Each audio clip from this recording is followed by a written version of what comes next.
Hello guys, Assalamu alaikum. This is Tahira ma'am. You are watching me on MSK Learning Short, MSK Biology Short and your most favorite app MSK Education Center app. Subscribe the MSK Learning Short.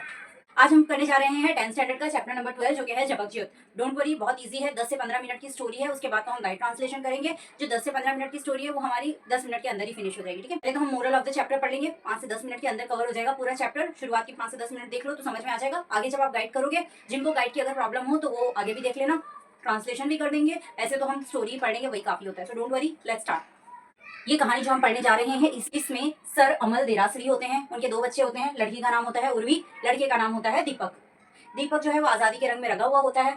Sir अमल देरासरी अंग्रेजी सरकार के officer होते हैं, तो आप समझ ही जाओ फिर उन्हें आज़ादी वगैरह की चीज़ों से तो नफरत होगी। अंग्रेजी सरकार के ऑफिसर है, यानी कि आज़ादी के पहले की बात है। आज़ादी दिलाने वाले लोगों पे गुस्सा रहता था। लेकिन इनका जो बेटा था दीपक, उसे आज़ादी का नशा चढ़ा हुआ होता था।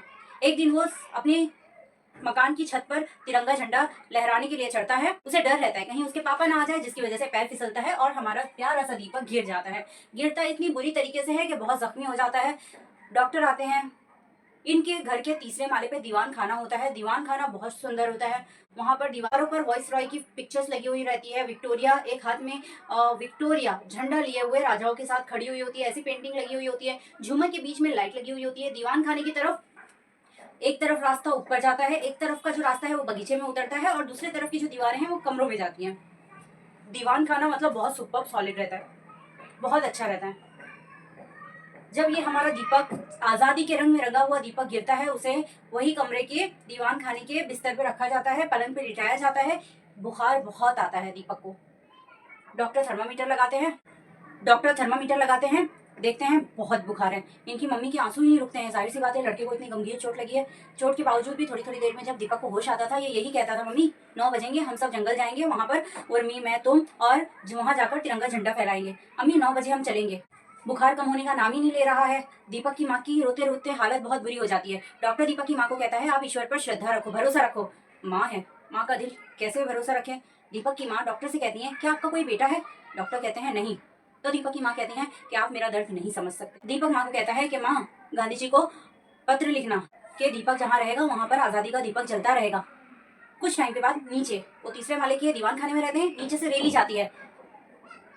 सबको पता चल जाता है कि दीपक ने झंडा गिराया। सब दीपक की जय जयकार के नारे लगाते हैं। दीपक अपनी माँ से कहता है, माँ, कोरिया में जब कोरिया के बच्चे आज़ादी के लिए लड़ते हुए शहीद हो गए तो उनके पापा उन पर बहुत फख्र करते थे। लेकिन मेरे पापा मेरे काम से खुश क्यों नहीं होते?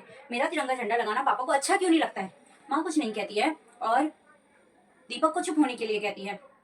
उनके पापा वहां से सुनते हैं, बोलते हैं, इतनी चोट लगी है, अभी भी तुझे तिरंगा झंडा, आज़ादी, राष्ट्र ध्वज ही लगा हुआ है। चुपचाप से सो जा। तूने गलती की थी ना, इसलिए भगवान ने तुझे इसकी सजा दी है। अब कुछ मत बोल, अब तू आराम कर। कमरे के दीवान खाने में दीपक की मम्मी, दीपक के पापा, दीपक की बहन उर्मी और एक पुलिस ऑफिसर नंद राय होते हैं डॉक्टर के साथ। नंद राय सर अमल देरासरी को कहते हैं कि आप फिक्र नहीं करो, किसी को पता नहीं चलेगा कि आपके घर पे झंडा फहराया गया है। दीपक के पापा कहते हैं, मुड़ते हैं और कहते हैं ठीक है। बोलते हैं अब मैं चलता हूँ। पुलिस ऑफिसर नंद राय कहते हैं कि अब मैं चलता हूँ। सर अमल देरासरी कहते हैं ठीक है। अमर देरासरी को बहुत सारे है ना अंग्रेजी सरकार की तरफ से अवार्ड्स मिले हुए रहते हैं। घड़ी में 9 बजते हैं। दीपक कहते हैं, चलो माँ 9 बज गए, चलते हैं। तुम, मैं, उर्वी चलते हैं और आज़ादी के लिए चलते हैं। मुझे आसमान में भी राष्ट्र ध्वज फैला हुआ नजर आ रहा है। हरा, सफेद और केसरी रंग मुझे आसमान में नजर आ रहा है।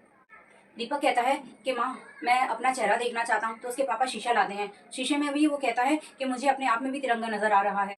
दीपक के कपड़े सफेद होते हैं, दीपक का खून लाल और उसे हरे रंग की जगह अपने काले बाल, जिसे वो तिरंगा झंडा, राष्ट्र ध्वज इमेजिन करता है। 9 बजते हैं। दीपक कहता है, अब ये रास्ता मुझे अकेले ही तय करना है, अब मैं किसी का इंतजार नहीं कर सकता हूँ। धीरे धीरे करके वो अपनी आंखें बंद कर लेता है। डॉक्टर कहते हैं कि दीपक अब नहीं रहा। ये सुनते ही उसकी माँ, उसके पापा अंदर से टूट जाते हैं। उसके पापा जितने भी अवार्ड्स उनको मिले हुए होते हैं, सब पे हाथ मारकर उनको चूर कर देते हैं और कहते हैं, जो लड़ाई मेरे दीपक ने शुरू की है उसे मैं आगे ले जाऊंगा। वो एक टेलीफोन लगाते हैं। कांग्रेस कॉन्फ्रेंस की मीटिंग चलती है, वहाँ पर फ़ोन लगाते हैं और कहते हैं कि ये जो वडाला रेल की जो मीटिंग चल रही है, वडाला रेल की जो रैली है, उसे लीड मैं करूँगा। इस तरीके से ये जो शुरुआत दीपक ने की, उससे दीपक के पापा जो आज़ादी राष्ट्र ध्वज से नफरत करते थे, उनका दिल बदल जाता है और वो अब आज़ादी के लिए लड़े हुए लोगों की आवाज़ बनकर पूरी रैली को लीड करते हैं।